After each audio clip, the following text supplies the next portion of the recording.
अन्तर्मूलं गुरुवाक्यं मोक्षमूलं गुरुकृपा ब्रह्मणां परिणाम गुरु गुरे प्रणाम सब संत करते मंगलाचरणीय नाशते विघ्न अनंत स्वामी करते मंगलाचरणीय नाशते भरम अनंत। बोलो जयकारा बोलो मेरे श्री गुरु महाराज की, बोलो परम पूजनीय श्री संत रामानंद महाराज की। श्री कृष्ण गोविंद हरे मुरारी हे राधे नारायण वासुदेवा। श्री कृष्ण गोविंद हरे मुरारी हे राधे नारायण वासुदेवा। हे राधे नारायण वासुदेवा। हे राधे नारायण वासुदेवा। हे राधे नारायण वासुदेवा। हे राधे नारायण वासुदेवा। कृष्ण गोविंद हरे मुरारी हे राधे नारायण वासुदेवा। हे कृष्ण गोविंद हरे मुरारी हे राधे नारायण वासुदेवा। तो पहले सभी संतों को श्री गुरुदेव जी के चरणों में आने की, सत्संग समागम की, श्रीमद् भागवत 68 तीर्थों की शुभ पावन यात्रा आज पटेल नगर कैंप की सरल संगत की ओर से है।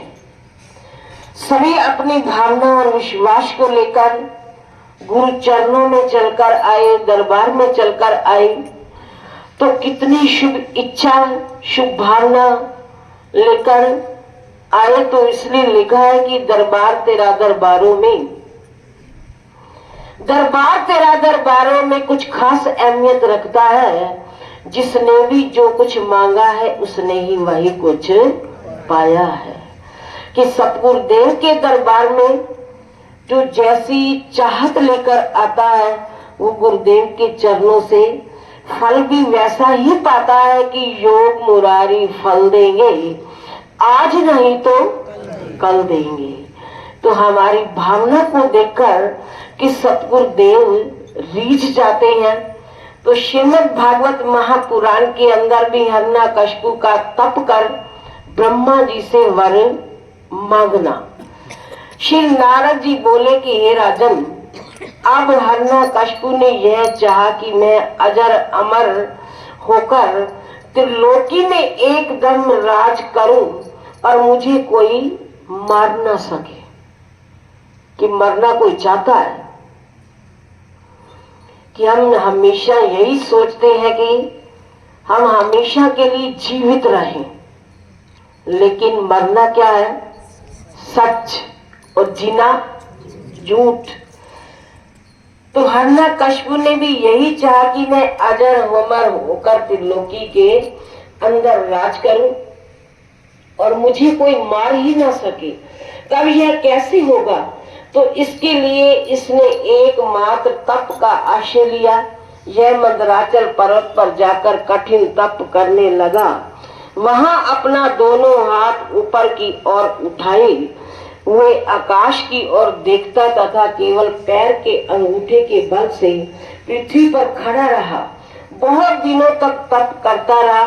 उसके घोर तप से मृत्यु लोक को कौन कहे कि देवलोक तक कांप उठा। धरती से स्वर्ग तक मानो आग सी लग गई। देवता भागकर ब्रह्मा जी की शरण में गए। तो ब्रह्मा जी ने कहा कि अच्छा कि तुम लोग घबराओ नहीं, मैं शीघ्र ही इस अग्नि को शांत करूंगा। तो ऐसा कहकर भृगु दक्ष इत्यादि के सहित हिरण्यकशिपु के स्थान पर आए।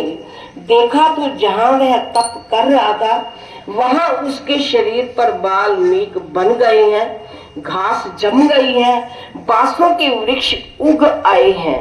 वह दीमकों और चींटियों का घर बन गया है।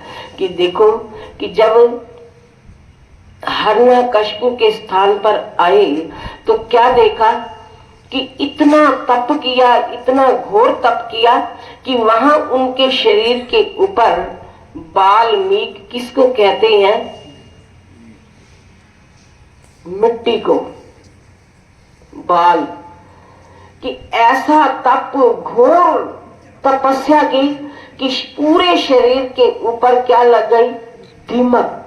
चींटियों ने अपना घर बनाना शुरू कर दिया, लेकिन पता नहीं कि शरीर की शुद्ध बुद्ध के अंदर इतने खो गए कि उन्हें ये पता ही ना चला कि शरीर के ऊपर दीमक लगी है। चींटियों ने अपना घर बनाया है जो उसके शरीर को चबा गई है और उनके ब्रह्मांड से तप के अग्नि की ज्वाला निकल रही है कि फिर भी मेघों से आच्छादित सूर्य के समान वहां स्थित था कि ब्रह्मा जी उसे किसी प्रकार भी पहचान ना सके।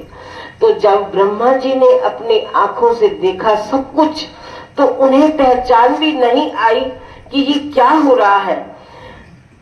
तो परंतु उन्होंने हंसते हुए कहा कि हे कश्यप के पुत्र, उठो कि तुम्हारा कल्याण हो, कि तुम्हारा तप सिद्ध हो गया।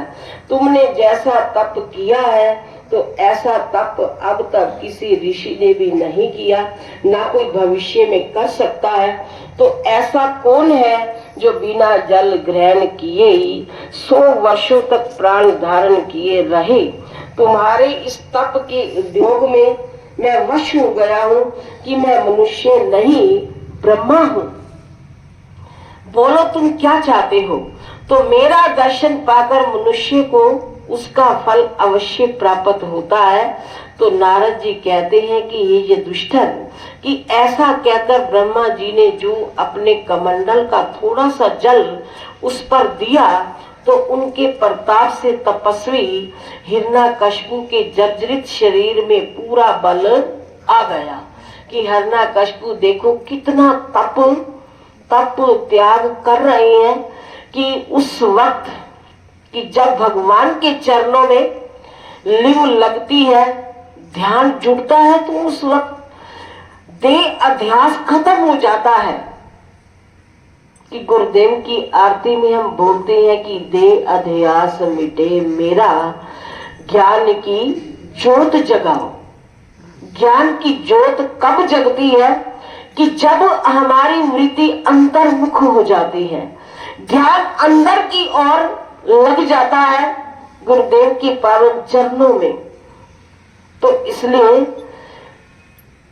दिल से जो उनका हो जाता है। अब हिरण्यकशिपु इतने तप त्याग के अंदर उन्होंने अपने जीवन को लगाया हुआ है कि पूरे शरीर के अंदर चींटियों ने अपना घर बना लिया, दीमक लग गई, लेकिन ध्यान कहाँ जुड़ा हुआ है, प्रभु चरणों में। कि ध्यान गुरु मूर्ति दा लाके देख ले, बोल दी है मूर्ति दुला के देख ले।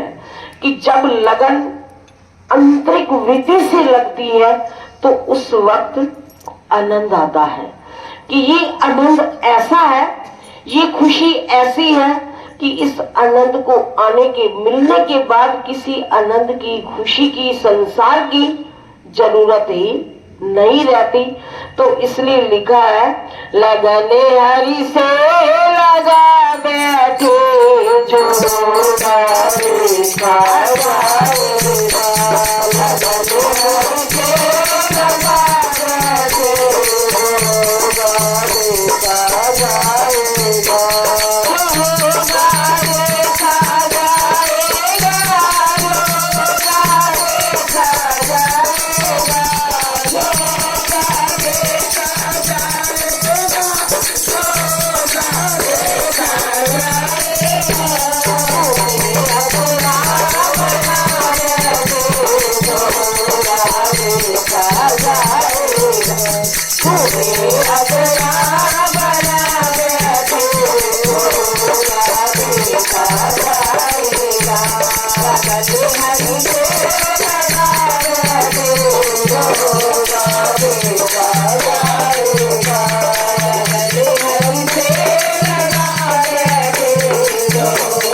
तो हिरण्यकशिपु ने अपने जीवन को प्रभु चरणों में लगाया तो हिरण्यकशिपु के जर्जर शरीर में पूरा बल आ गया।